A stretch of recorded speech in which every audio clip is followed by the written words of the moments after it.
Легкоатлеты Чувашии осваивают виртуальное пространство. Инициативная группа бегунов-легкоатлетов в честь юбилея чувашской автономии проведет беговую многодневку. Подробности соревнований расскажет наш спортивный корреспондент Вячеслав Ильин.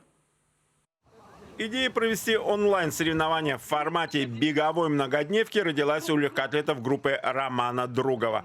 Идею поддержали коллеги. На сегодня проект 2020 обрел не только даты проведения 26, 27 и 28 июня, но и собрал весьма внушительный призовой фонд – 100 тысяч рублей.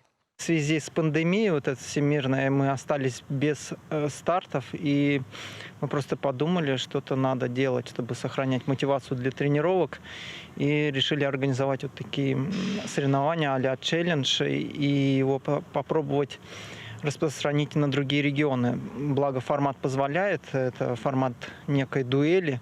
Беговая многодневка пройдет в 3 форматах – для профессиональных, любительских команд и в личных зачетах. За 3 дня участникам предстоит преодолеть 30 километров. В формате будем проводить онлайн, то есть бежим как бы в условиях пандемии, каждый бежит у себя в регионе, как бы массово нельзя, скопление народа. Первый день профессионалы бегут 5000 метров на стадионе, а отсечка идет по 3-му участнику, в команде 3 человека. Второй день бегут 15 километров.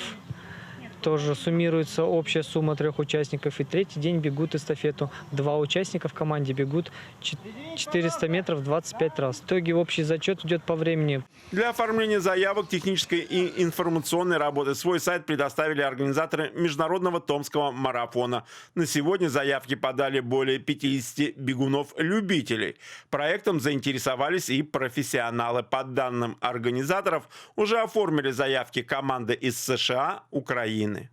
У нас в команде вот Степа Киселев, потом, значит, Саша Иванов и Денис Гаврилов. Вот у нас команда такая уникум, то есть 1 паралимпиец в команде есть.